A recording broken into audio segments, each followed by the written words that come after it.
This is Robinah on her almost daily journey to haul enough water just for her daily needs.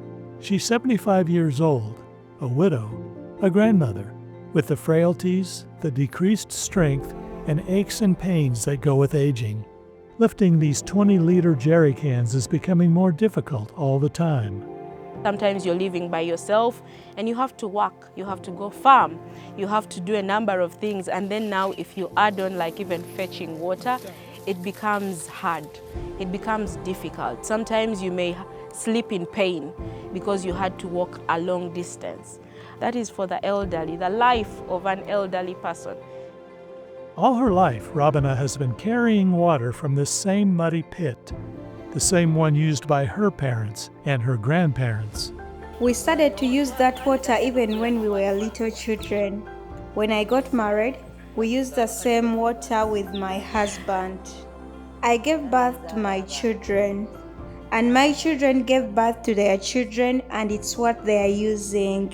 But sometimes the well would dry out, and you would move around looking for water.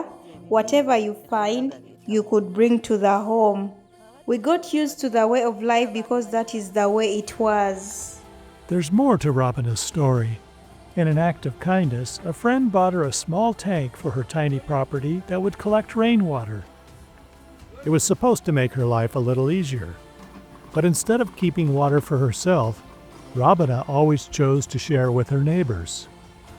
In just a few hours, the tank would be empty. Robinah is a sweet and loving lady. I think that's why it is very natural for her to bless the people in the community. She has a heart of joy, a selfless heart.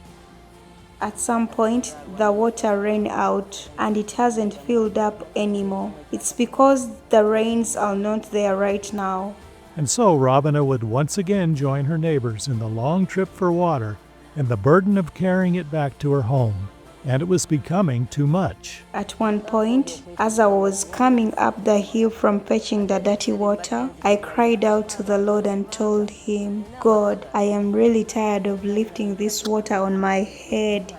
Could you help? The day after Robinah cried out to God for help, John, who is a water resources engineer with Show Mercy, felt impressed to stop at this village, something he hadn't intended to do. So I'd come to Ave village to evaluate and see if this place is in real need for water.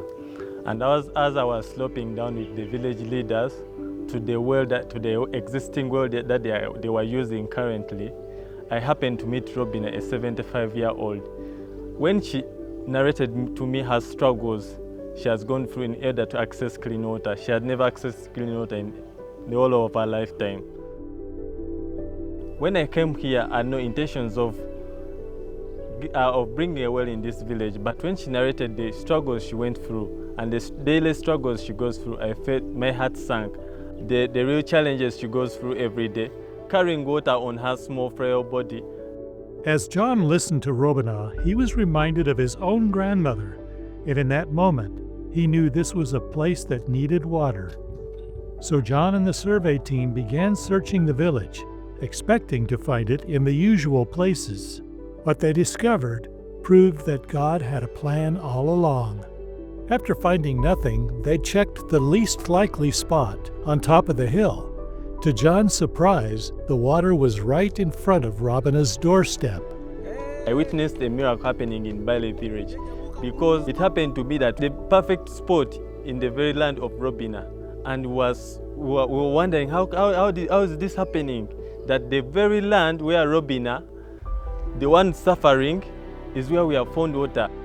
They asked me if I would accept the new well to be in this place, and I was so excited. And I said, I accept the well to be in this place.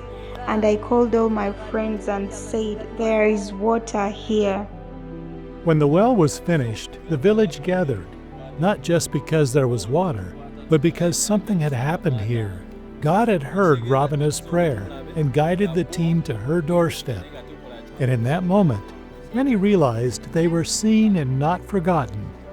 2 people gave their lives to Jesus that day, and others have continued to say yes. Now the tasks that all her life have required long walks and heavy loads are easy, and that's true for the entire village. Sitting outside watching her neighbors enjoy the well, Robinah was asked how she feels about serving the community from her front door. She responded with something for you. Thank you, ElijahStreams.